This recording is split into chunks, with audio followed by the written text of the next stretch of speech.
Oh, voter. Ace Makashula and his programs, they just follow him. Aye. Okay. I was a member of the Free State Legislature, so I know him Oh, were quite you? well. Yeah.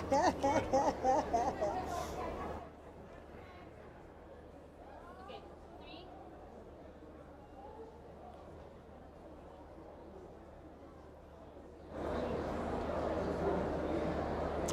Hello and welcome to our show's Pity Pity right here on EWN. My name is Mahlase. We are continuing with our live coverage from the IEC's NEV Center, where of course all eyes are still on the leaderboard. We've passed the 90% mark, and so we are actually nearing the end. But all parties are still fixated. They're hoping to get an extra seat also, and of course the losers have by now given up. But the story of this election has to be the Freedom Front Plus. When we looked at the leaderboard earlier on, they were standing at more than 350,000 votes. At this moment, just estimating the seats, they're basically going to move from about 4 seats, from the 4 seats that they got in the 2014 elections, and possibly move to about 9 or 10 seats. I mean, that is growth that was very unexpected. And to talk about this and the Freedom Front's growth, I'm joined by Voter Vessels, this national spokesperson of the Freedom Front Plus. Thank you for joining us on Pity Pity. Thank you so much for having me. How did you do it? Hard work. What do you think is the one thing that managed to win you over the new supporters, I think we can say? I think it was a long-term plan. It started in 2013 when we repositioned ourselves, when we rebranded ourselves, and we already did show growth in 2014, but not significantly enough to actually increase our seats. And then in 2016 we showed significant growth with the number of councillors which we gained across the country.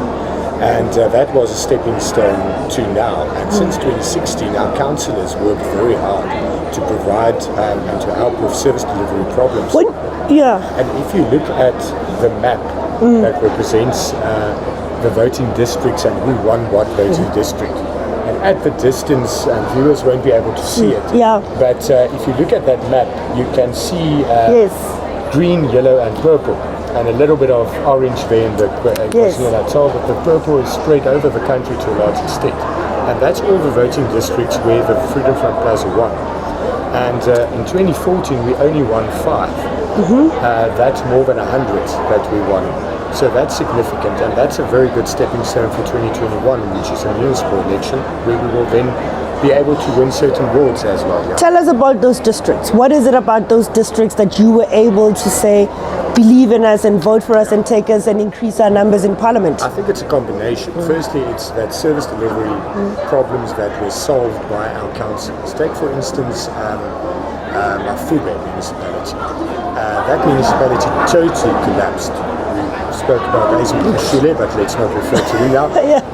But it was premier in the time that municipality completely collapsed to such an extent that municipal workers are not paid, their third-party deductions are not paid over to their pension funds and so forth. So they are on strike most of the time. Refuse are removed. There's no water in any of the communities, across Mafube. And our councillor played a significant role to provide water to go where the municipality can't do.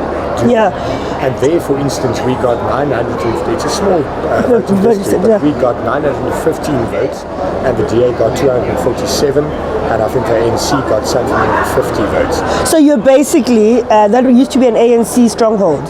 That ward was DA. But the ANC is in the municipality. But the thing is that it's a combination. It's that service delivery problems we assisted with, and that we proved that with little councillors, with little members in Parliament, 4 seats, little members in legislatures, 1 in some of the legislatures, we did a lot. That in combination with a manifesto and a policy that provides solutions, real solutions, and equal opportunities, and will actually work. And people found our economic policies attractive. But your campaign basically was titled Slagterug, hit back. Fight back. And who were you hitting back at? Fight back. Who were you fighting back at?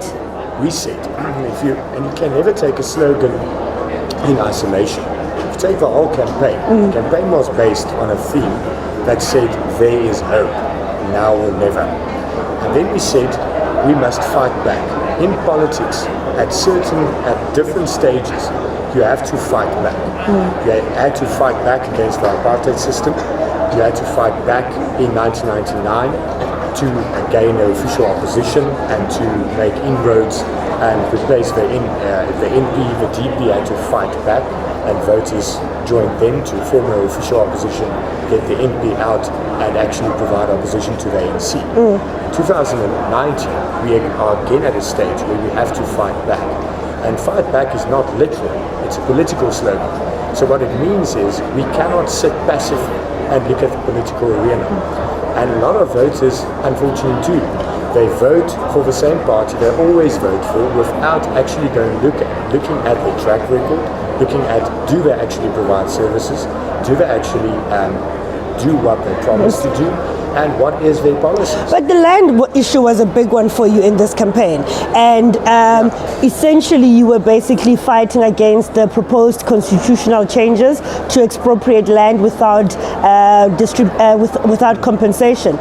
And that has suggested that you've basically attracted white Afrikaners who were former National Party members who were part of the Democratic Alliance, and obviously the Democratic Alliance wasn't as strong, and they've now turned to you.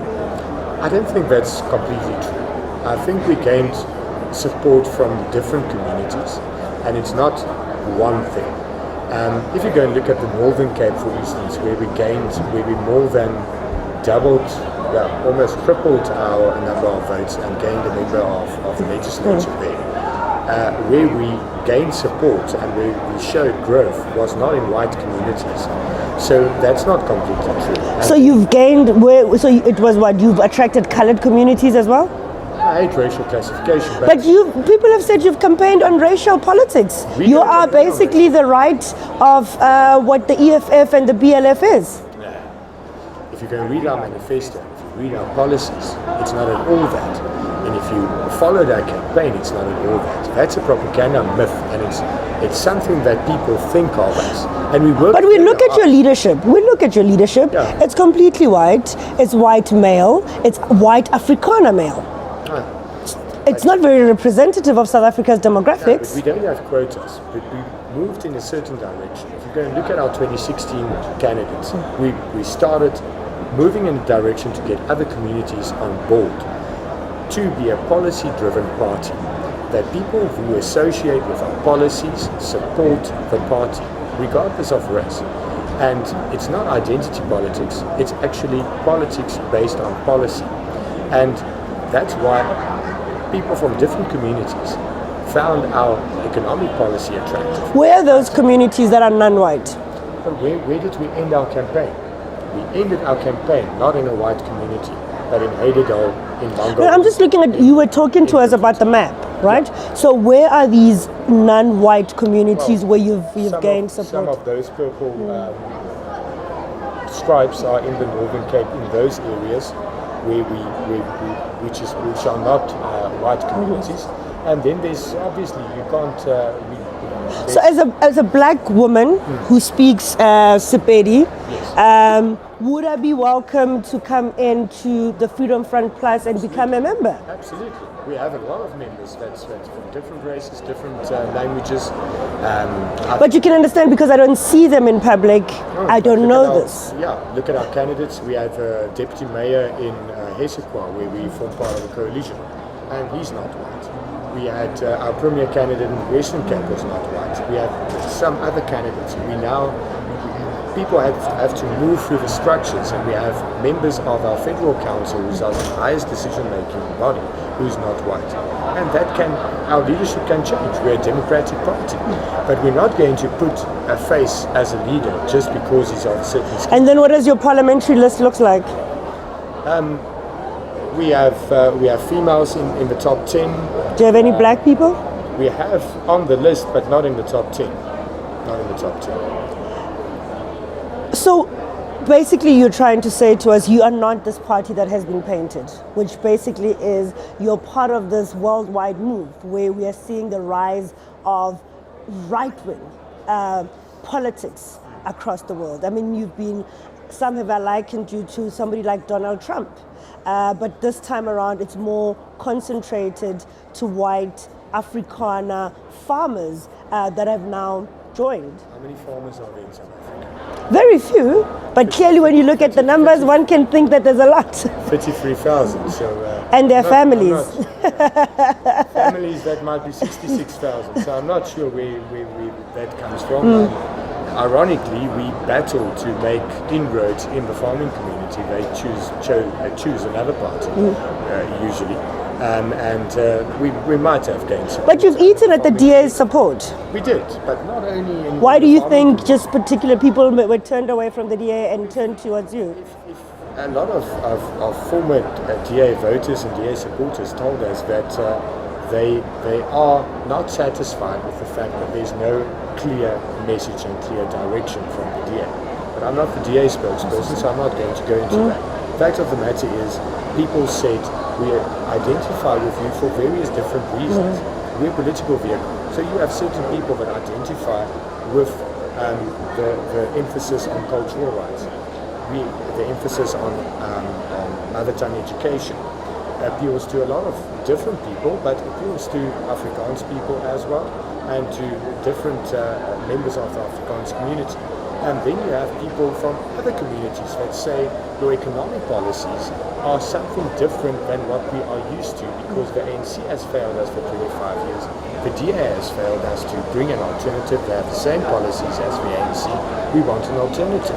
And then obviously we say that South Africa is a community of communities. Yeah. We say that we can unite as a South African, be a united South African, if we get rid of race-based policies, and if we But you're against things like BE, Exactly. you are against, so there's no recognition of the fact that No, as a there is. country there still needs redress. No, there is. If you read our manifesto, there is. We acknowledge the injustices of the past, but what we say is you can't continue with an archaic racial classification. You can't say that someone is disadvantaged just because of their skin color, but you can say someone is disadvantaged because of socioeconomic factors, lack of access to education, quality education, and so forth. And that should be the proxy for empowerment, not skin color. So what's going to be your big thing in the National Assembly? We're quickly running out of time. What's your big thing for the National Assembly when it kicks off?